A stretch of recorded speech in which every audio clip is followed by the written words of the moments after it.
¿Qué tal, amigos de Nación Patriota, el podcast? Yo soy David Pérez Alves, el gurú, y estamos semanas después de que tuviéramos esta penosa y triste derrota en el Super Bowl 60 contra los Seattle Seahawks. Y hace un par de programas, compañeros de Nación Patriota estaban empezando, o se está empezando a hacer una serie de podcasts de qué viene después de esta derrota, qué se espera del equipo, cuáles son los planes, cuáles son los rumores. Vamos a aprovechar este momento para tocar dos rumores o dos situaciones que han estado muy al auge, que se han estado rodeado en todas las redes sociales, ya sea que frecuentes más Instagram, si estás en X o en Twitter, como le decían, Facebook, donde muchos analistas en Estados Unidos circulan rumores o teorías donde los Pats hacen ciertos movimientos por jugadores específicos, ya sea relacionado por las necesidades más visuales o por la relación que hay con el head coach. Entonces, algunos de los más sonados pues van a ser A.J. Brown de las Águilas de Filadelfia, el receptor, por su relación con el coach Vrabel en los Titanes de Tennessee. Y el otro es la salida de Max Crosby de Las Vegas Raiders y la relación que existe evidente entre el dueño Robert Kraft y el socio minoritario Tom Brady, ¿no? Ambas tienen sentido hasta cierto punto, pero ambas tienen sus problemas. Vamos desde la parte más obvia. Primeramente, yo el año pasado estaba en contra, o yo era de los que pensaba que el tema de A.J. Brown con los Pats no tenía sentido o no era funcional, porque en el momento en el que yo lo decía era básicamente al principio de la temporada, antes de la fecha límite de intercambios, porque yo argumentaba y decía en algún podcast, si lo llegaron a escuchar, que A.J. Brown es más bien ese tipo de pieza en este momento, a sus 29 años de edad, en que más bien se está convirtiendo ya no tanto en un receptor número uno, que está como en el límite, en esa delgada línea entre que soy el receptor número uno y me voy a convertir en un complemento para un receptor más joven. En ese momento yo decía que A.J. Brown más bien estaba para llegar a equipos que estaban a una o dos piezas para poder competir para el Super Bowl y hasta ganarlo. Después de todo lo que pasa, de la llegada hasta el Super Bowl, de esas victorias en postemporada, ya tiene más, ahora en este momento digo, ya tiene más sentido, porque parte de las piezas que te hacen falta es esa ligera de un receptor con experiencia, un receptor número uno, y las dimensiones de A.J. Brown, que juega más a lo profundo, que es un receptor más corpulento, más alto, se acoplan más a lo que Drake May está más acostumbrado a jugar, a esos pases profundos, a jugar con esos receptores altos, a esos receptores que luchan por el balón. Tiene más sentido. El problema puede ser más en el tipo de salario que tiene para esta temporada, para 2026. A.J. Brown está proyectado a ganar 23 millones. Si los Eagles lo llegaran a cortar, van a tener 72 millones de dinero muerto en los siguientes años. A.J. Brown está firmado hasta 2029, que tendría ya 32 años. Estamos hablando de que los Eagles en su momento estuvieron apostando a que él iba a llegar a la parte máxima de lo que un receptor llega a aportar eficientemente, ¿no? Regularmente los receptores, llegados a los 30, 31 años, empieza el declive, normalmente, a su mayoría. Hay receptores que logran trascender a veces el tema de la edad, pero a veces son receptores que se encargan más de jugar bien sus rutas y ya no estar tan acostumbrados a la velocidad. ¿Por qué? Porque evidentemente cuando se hacen más grandes, su velocidad baja. AJ Brown es un receptor que por velocidad, que por tamaño, juega más por una cuestión física. Entonces, es difícil pensar que sea ese tipo de receptor que llegue a ser tan longevo. Me decía uno de mis compañeros de Nación Patriota. Bueno, lo mismo decían de Randy Moss cuando llega a los Pats, pero el mismo argumento se ocupó para Chat 85 y pues, sabemos lo que pasó. Entonces, así que ustedes digan los antecedentes, estamos entre mitad y mitad, ¿no? A veces no va a ser el AJ Brown de 2024-2023, hay que pensar muy bien eso. Pero puede aportar mucho, sobre todo por la forma de jugar de Drake May. ¿Qué tanto puede valer? Es un jugador que podría valer a lo mucho en la tercera ronda. ¿Por qué? También por la edad y por el contrato tan pesado. Filadelfia de alguna manera va a querer que los equipos se hagan cargo en su mayoría del contrato. Entonces, si nosotros diéramos una tercera ronda, estamos esperando que nos apoyaran con parte del contrato.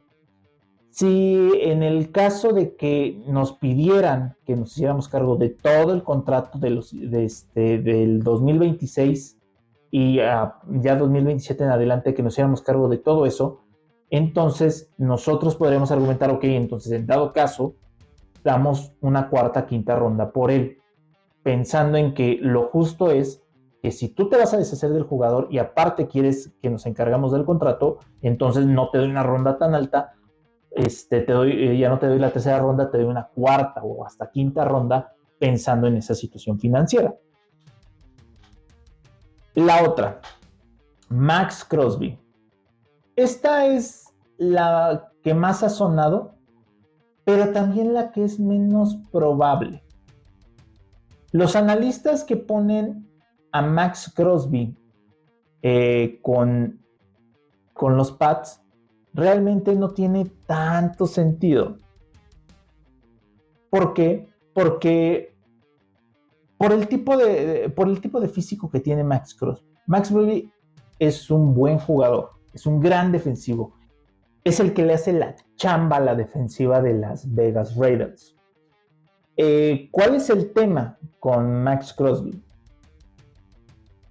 Se dice que por su edad, Max Crosby podría solo valer una primera ronda de draft.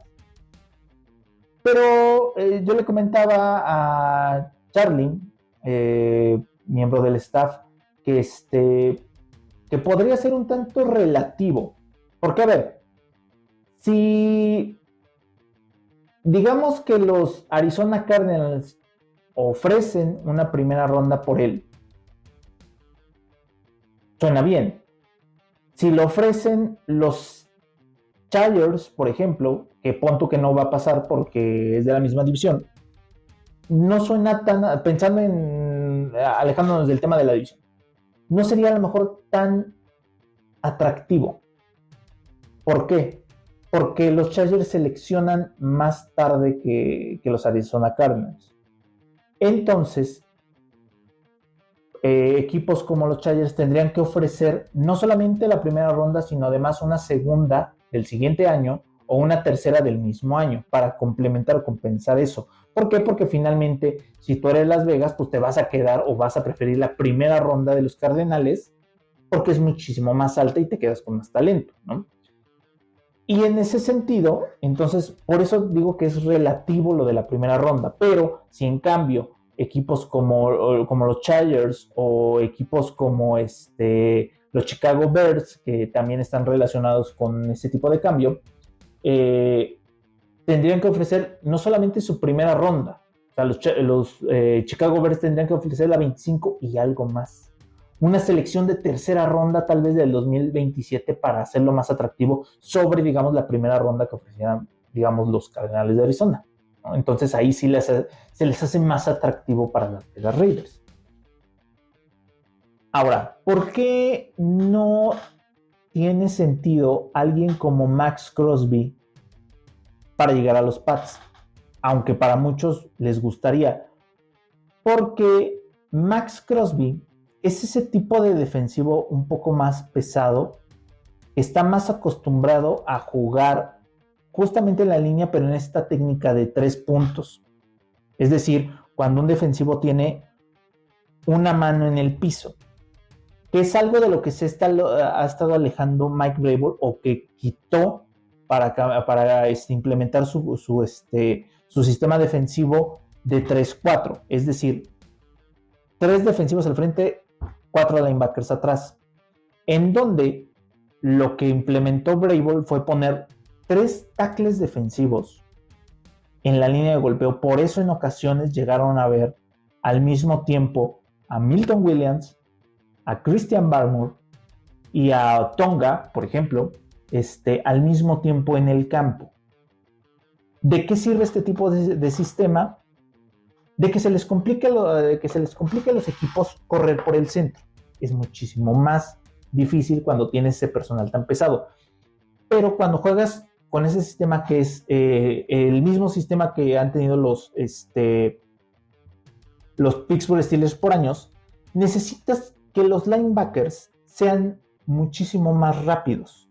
Ya no puedes tener a veces esos linebackers como le gustaban a Belichick, más pesados y corpulentos. Por eso es que no cuadra el tema de Max Crosby, que era lo que yo le comentaba a mi compañero a Chava, del por qué no.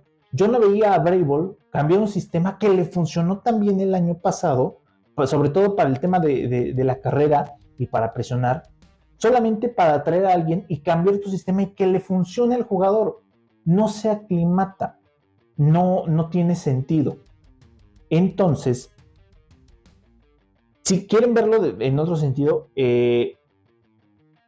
al principio de la temporada, uno de los defensivos que teníamos en el equipo, que a la mayoría de los fanáticos nos gustaba mucho y que le veíamos mucho potencial y que en cualquier momento podría dar un brinco, y que en temporadas pasadas era básicamente el mejor defensivo que teníamos, era Keion White.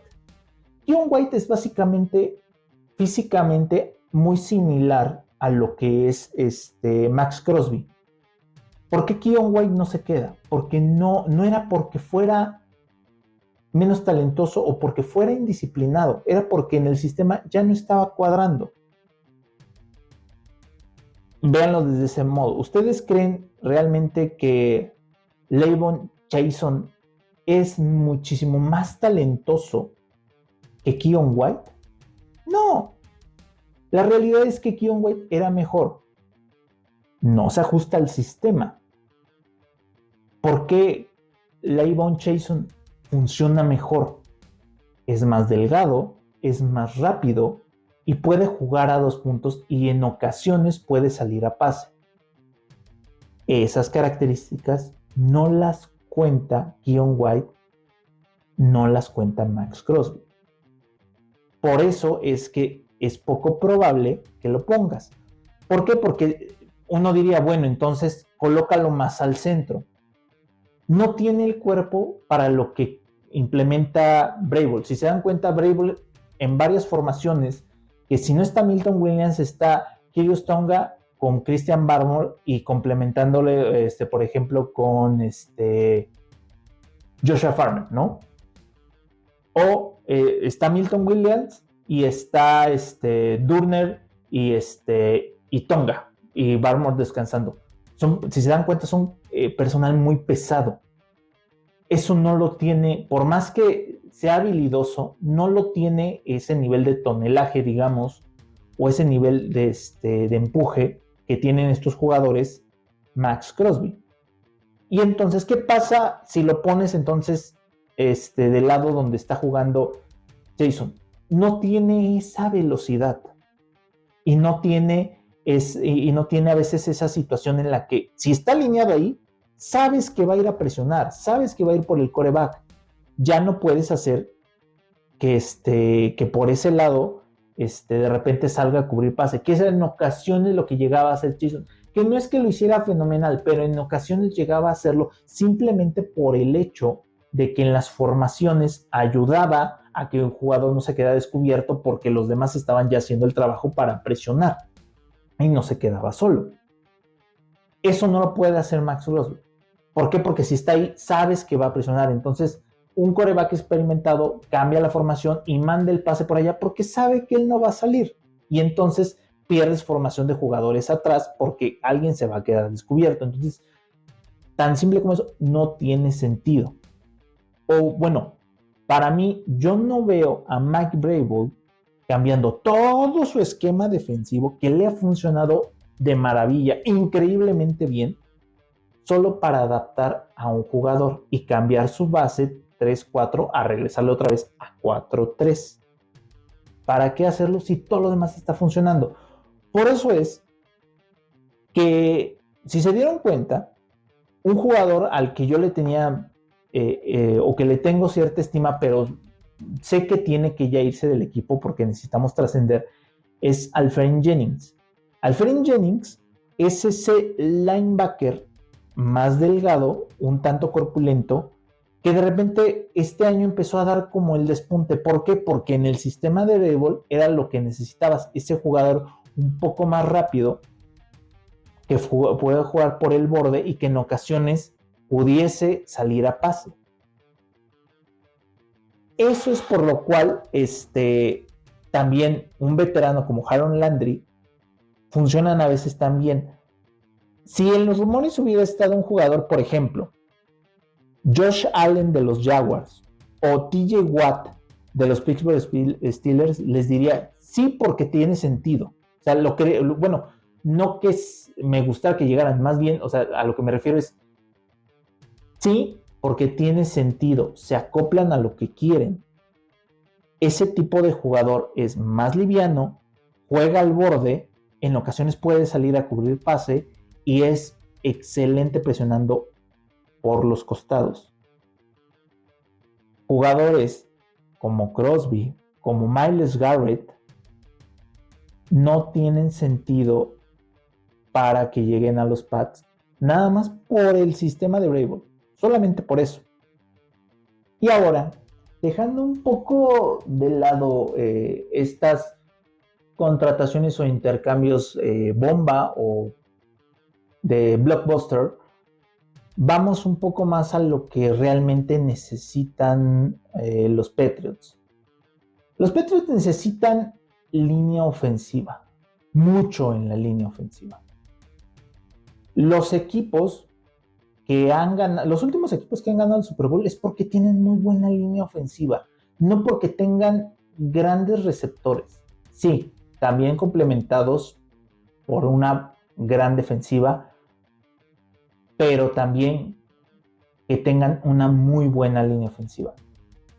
Equipos como los Kansas City Chiefs, como los Cincinnati Bengals, que llegaron al partido sin una línea ofensiva buena, los tumbaron. ¿Qué pasó? Corrigieron esa parte y evolucionaron. Aquí he entrado un poquito en discusión con mis compañeros porque, a ver, esto es una opinión, no es que tenga que ser forzosamente que se haga de esta manera. Los equipos que hacen movimientos agresivos, movimientos más estratégicos y un tanto arriesgados, son los que trascienden o pueden dar ese paso más allá para ganar el Super Bowl. Equipos que se aferran al equipo que tienen en este momento son equipos que se van rezagando. No lo digo yo. Chequen los últimos 7 Super Bowls. ¿Qué equipos hicieron al terminar la temporada movimientos más agresivos, movimientos radicales, se deshicieron de piezas potentes de renombre All Pro para seguir construyendo? Eso es algo que no veo que vaya a tener Eliot Wolf. No creo que vaya a hacer esos movimientos, porque tampoco no es que tengamos el tipo de personal para hacer ese tipo de movimientos, que tengamos ese recurso de jugador para hacer ese tipo de movimiento. Nos acercamos un poco más a lo que creo que va a pasar. Es mi teoría, que creo que nos vamos a acercar más a lo que les pasó a los Bills de Buffalo en las temporadas 2023-2024, que tenían un equipo que se veía muy bien y que decidieron renovar a muchos y que al final ya no lograron llegar otra vez a la final de conferencia, que se quedaron en el juego divisional o que se quedaron en la ronda de comodines. ¿Por qué? Porque se aferraron a creer que ese equipo todavía podía dar más y podía evolucionar más y podía mejorar todavía más. Cuando hablo de estos equipos que hacen esos movimientos arriesgados, estos movimientos radicales y que utilizan su capital para reparar sus falencias, no muchos tienen, digamos, las bolas para poderlo hacer, ni la inteligencia, porque también necesitas cierto ojo clínico para fijarte en esos detalles para llevarlo a cabo, de poderlo lograr. Por ejemplo, los Kansas City Chiefs pierden el Super Bowl contra los Bucaneros de Tampa Bay, porque su línea ofensiva valió que en los playoffs se fue deshaciendo poco a poco y hasta su tackle izquierdo valió hasta la final de conferencia. Todo eso hizo que fracasaran, que valieran.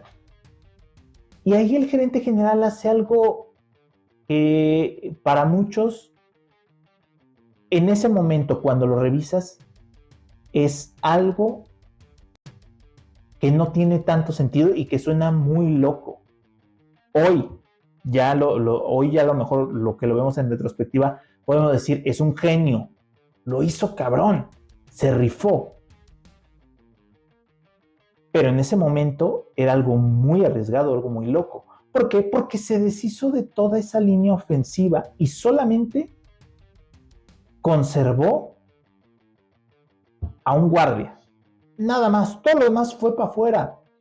Los 2 tackles que estuvieron desde su temporada de novato con Patrick Mahomes, incluyendo una primera selección global que jugó todos los partidos y que se lesionó hasta la final de la conferencia, la mayoría de los equipos no se deshacen de un jugador así por una lesión. La mayoría de los equipos, prácticamente todos, si lo logró, se recupera y vuelve a funcionar. No se tentaron el corazón y se deshicieron de todos. Y para lograr a cabo esa hazaña, tuvieron que hacer sacrificios también.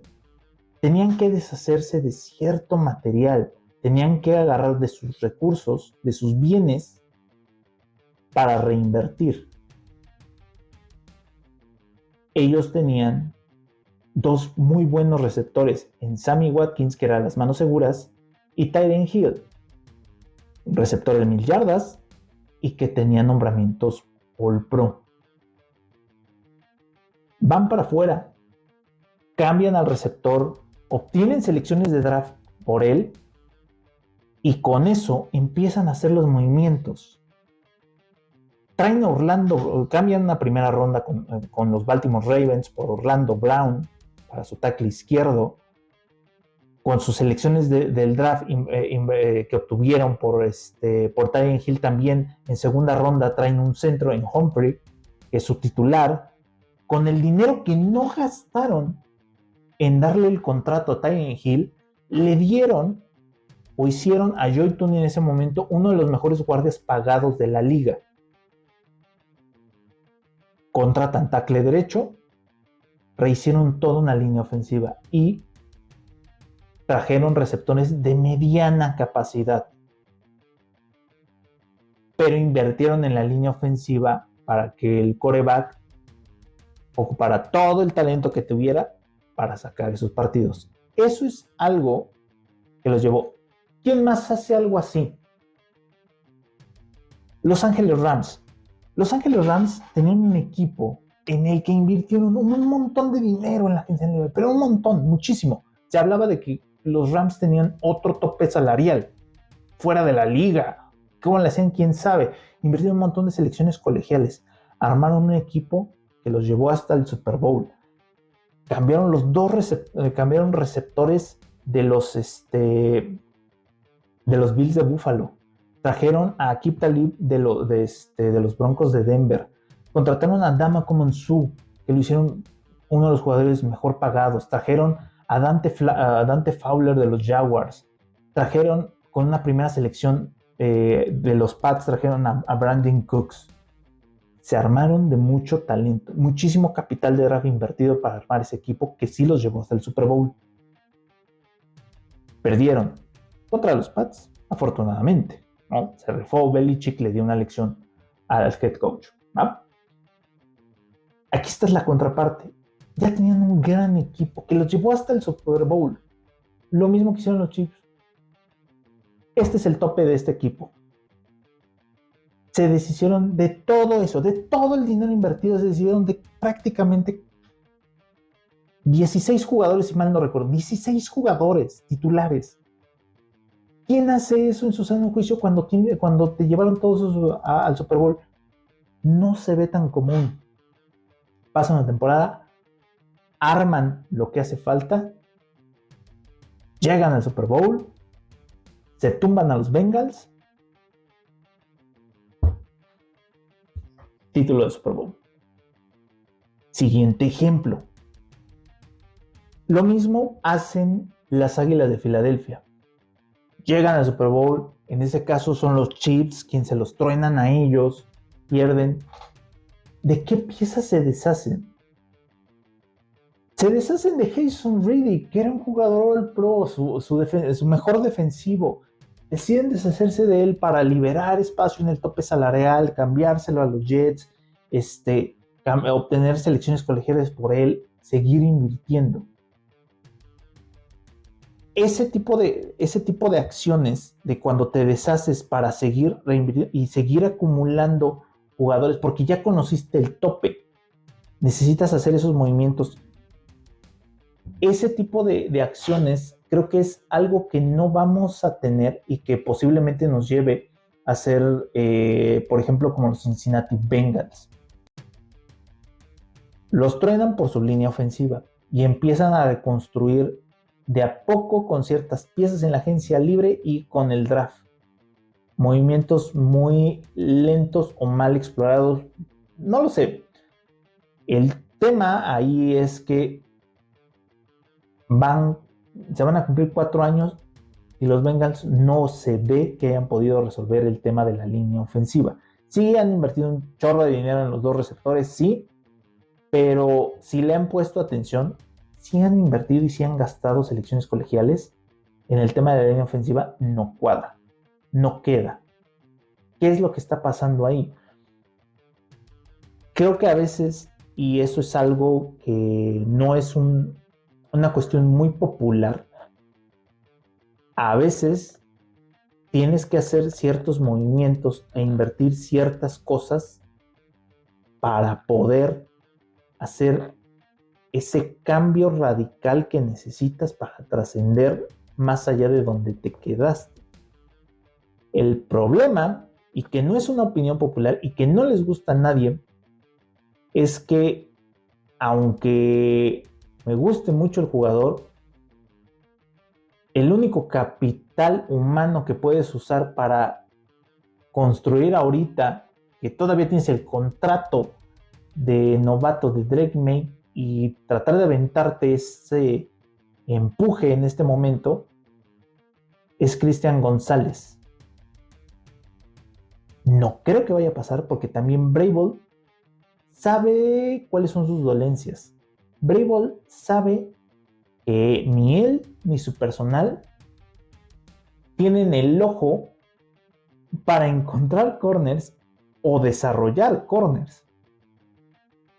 Ese fue el tema que tuvo Vrabel con los Tennessee Titans. Gastaron montones en la agencia libre en corners, que de hecho se llevaron a Logan Ryan, a Malcolm Butler, y no cuadraban. Si mal no recuerdo, también se llevaron a alguien de los Bears, pero no me acuerdo quién. Pero el tema es, creo que Vrabel es lo suficientemente inteligente para saber que eso no me sale. ¿Para qué me hago menso? El tema de desarrollar corner, de escoger, no es lo mío. Posiblemente ya no tengamos ese pedigrí, porque mucho de ese pedigrí y ojo clínico era el que tenía Belichick y sus hijos para seleccionar en el draft ciertos corners o ciertos safeties que se volvían muy buenos, sobre todo para entrenarlos y desarrollarlos. No creo que ya lo vayamos a tener en el futuro, porque pues, se fue mucha parte de ese personal. Ya no está Belichick, ya no están sus hijos, ya no están esas personas que hacían esos scouters. Y creo que Vrabel sabe que tiene ese tema. Entonces, por eso no creo que se vaya a deshacer de Christian González, pero creo que también sería algo muy inteligente ocupar ese capital humano para arreglar muchas cosas. Véanlo de esta manera. La verdad es que sí nos falta un centro, nos falta un tackle derecho. Morgan Moses ya está, insisto, que ya dio lo más que se pudo. Necesitas a alguien un poco más joven, más rápido, que se lesione menos. Jared Wilson es una incógnita. Will Campbell se critica mucho. Creo que sí hay que darle una oportunidad, pero si mi compañero Salvador tiene razón, va a ser ese jugador que en algún momento vas a tener que mover por dimensiones físicas, vas a tener que mover a guardia. Y entonces pues es una línea en la que tienes muchas dudas. Díganme una cosa. Si ustedes piénsenlo, no lo comenten, no lo contesten, solo piénsenlo. Si ustedes pudieran cambiar a Christian González por un centro de calidad y un tackle derecho de calidad que proteja a Drake Maye, que le dé la oportunidad de lanzar el balón y que no tenga que correr todo el tiempo por su vida, ¿lo harían?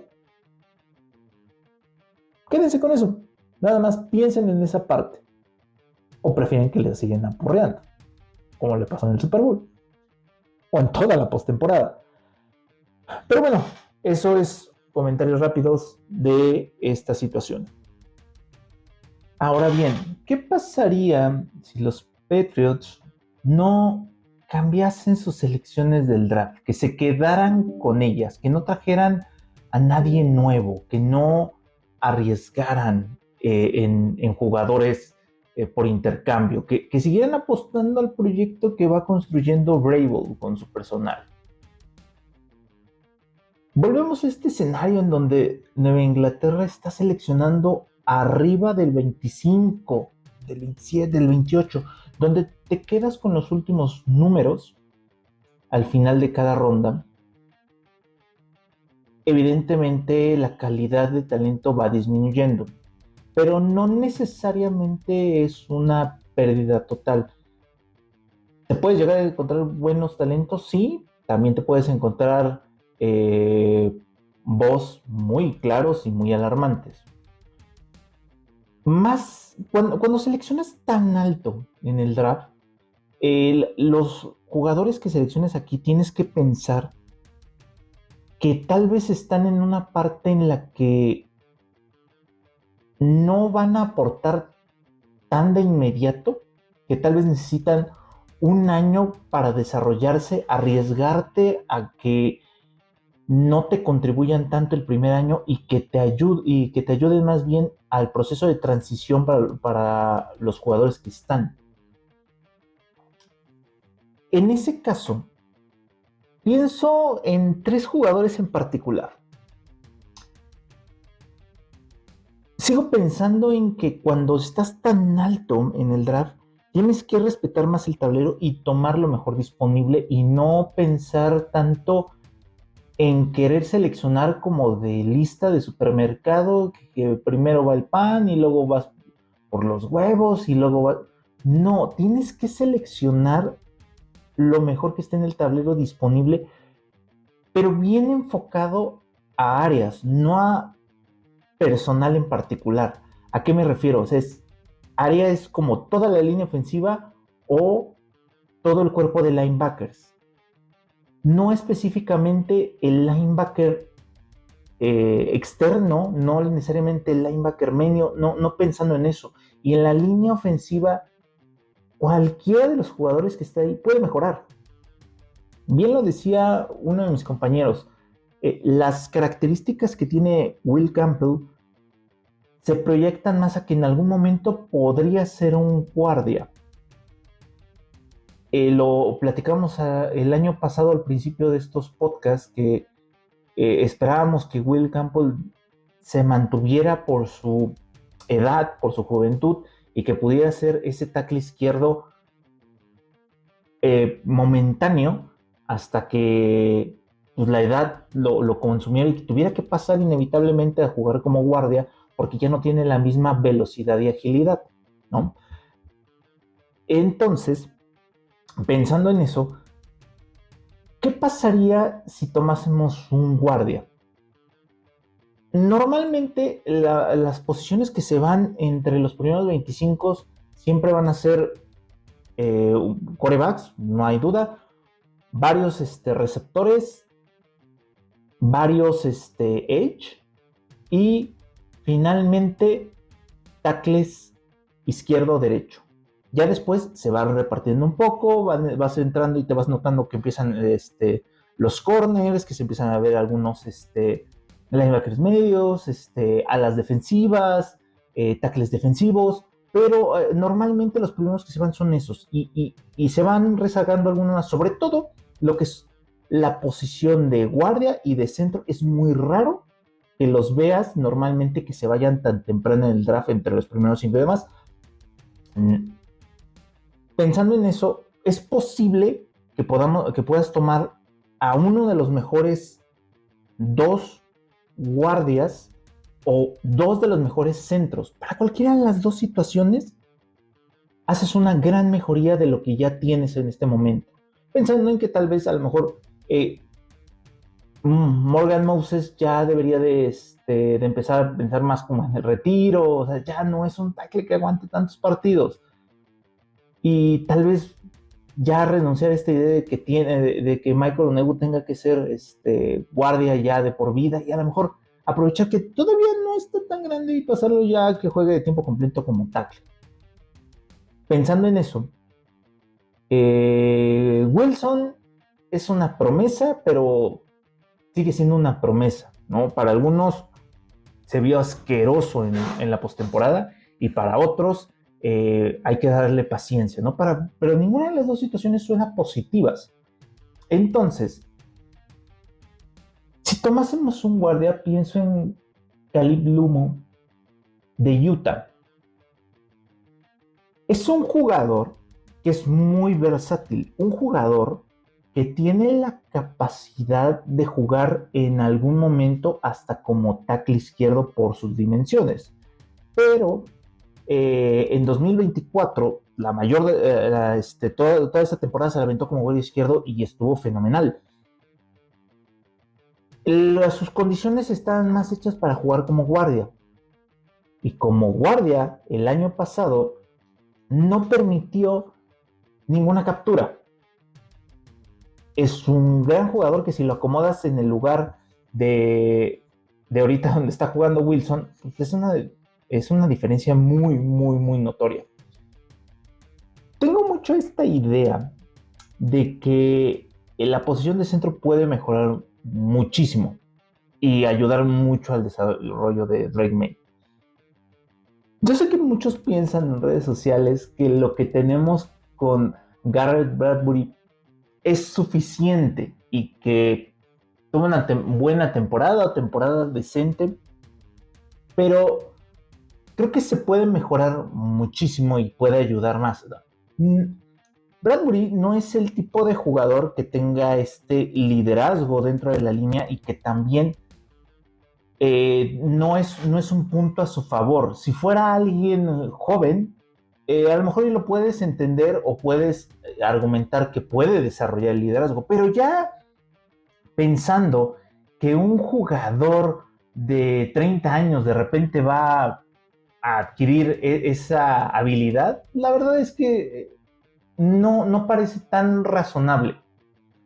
Sí se puede, no es imposible, ¿no? En temas de inteligencia emocional es algo que puedes construir y demás, el tema del coach, pero ¿por qué pensar en que lo va a hacer, ¿no? Cuando toda su carrera, una carrera de 8, 10 años, no tuvo él también esa parte de querer esforzarse por eso. ¿Por qué cuernos lo haría ahorita?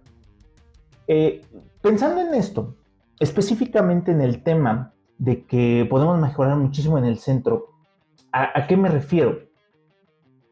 Si el centro es muchísimo más habilidoso, muchísimo más ágil, tiene más esta capacidad de ayudar en el juego terrestre por el centro y evita mucho la presión por el centro, puedes trabajar más para que Drake May no se presione tanto.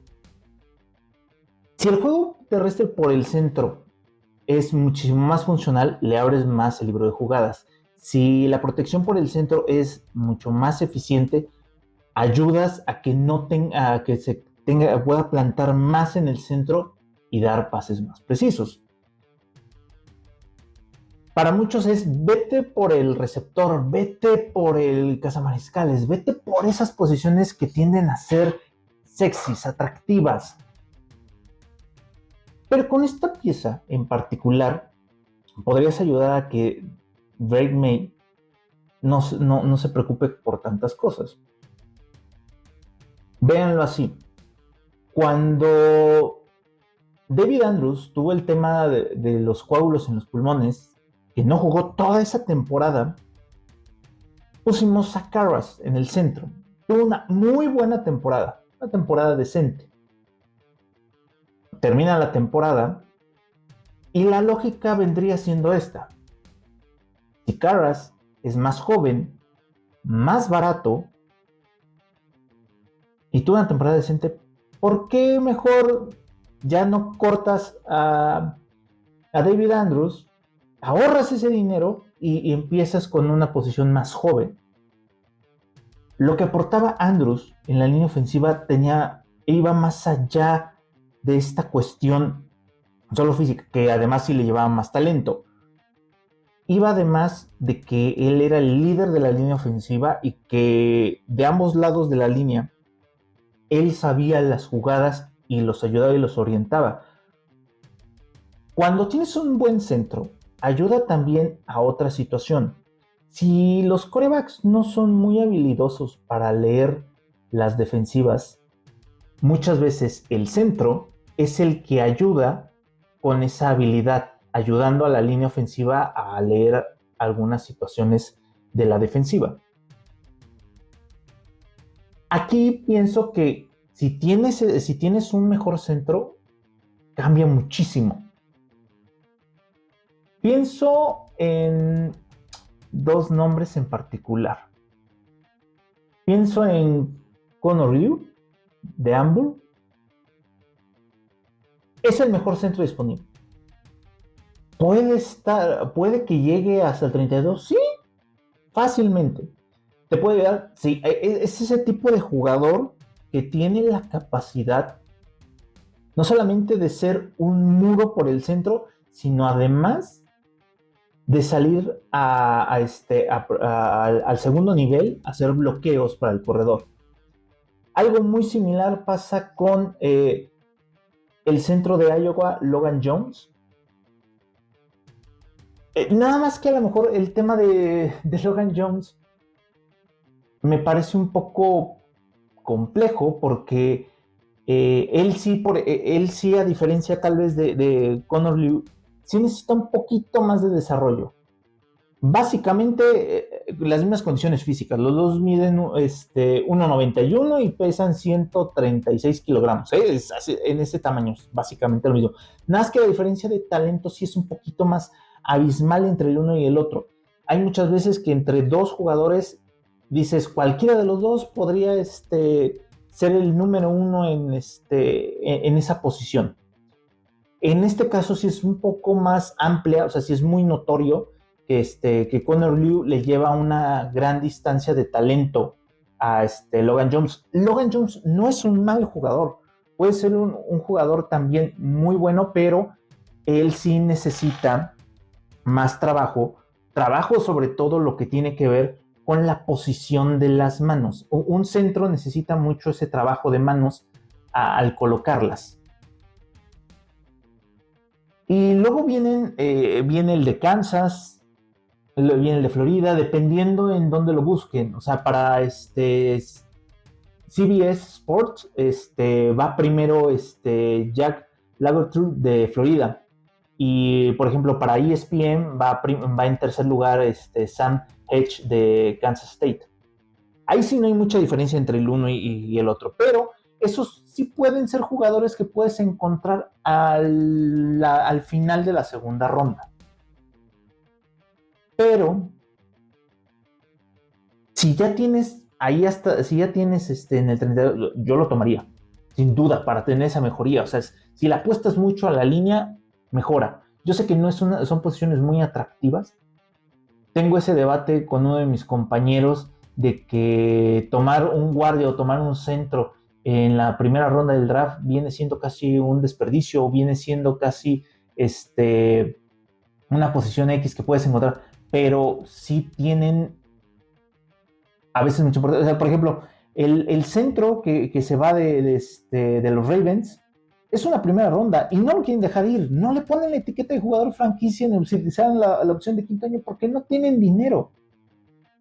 Pero es un talentazo y es uno de los jugadores que más activos va a estar en la agencia libre, nada más por eso.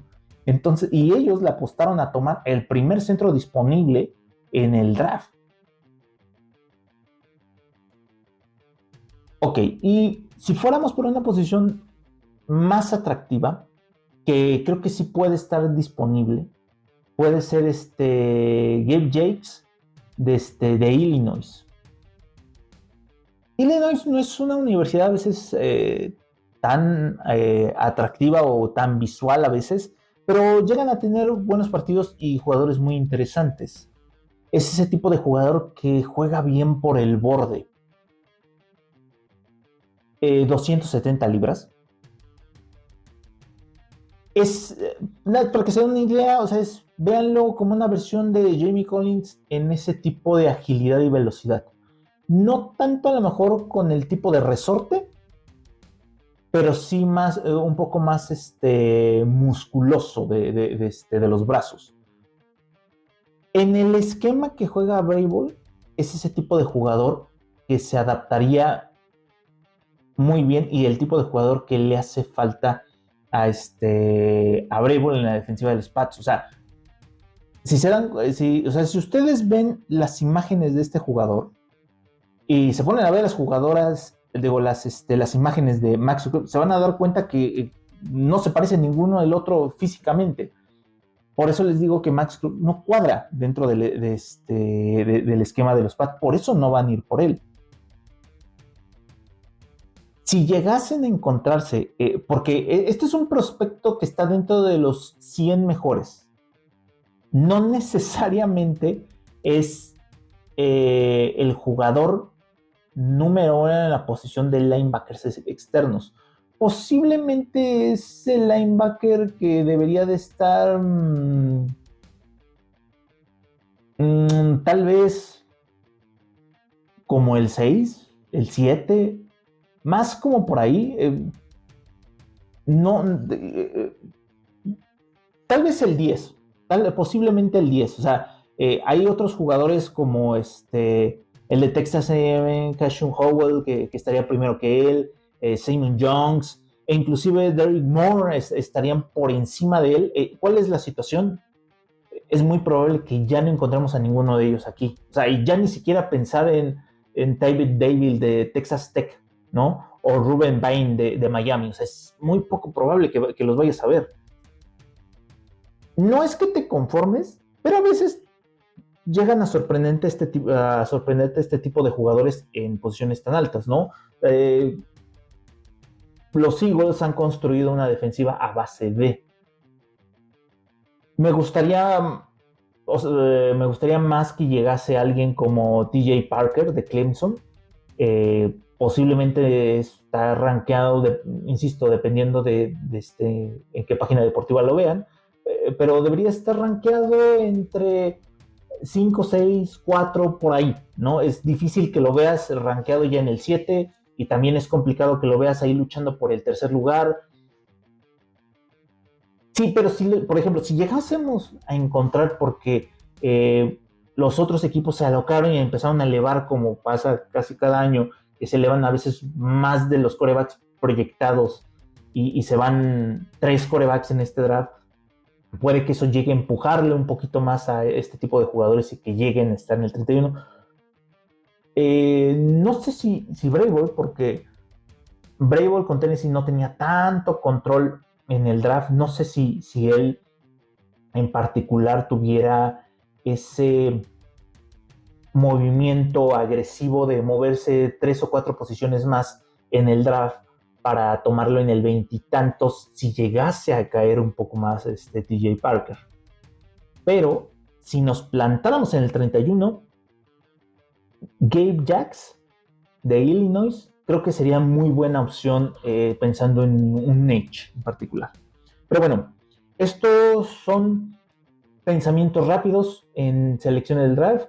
Yo creo que en las siguientes semanas que empiece a desarrollar un poco más, viendo un poco más el panorama, ya ha pasado tal vez la agencia libre, que ya una vez que se hacen las primeras contrataciones o recontrataciones y tal vez ciertos cambios, ahí sí ya podemos hacer una visión más específica de lo que le hace falta en particular a los Pats y entonces puede cambiar un poco más la visión en este momento, ¿no? Pero bueno, yo soy David Pérez Sales el Gurú, esto es Nación Patriota, el podcast, nos vemos en la próxima, muchas gracias, bye.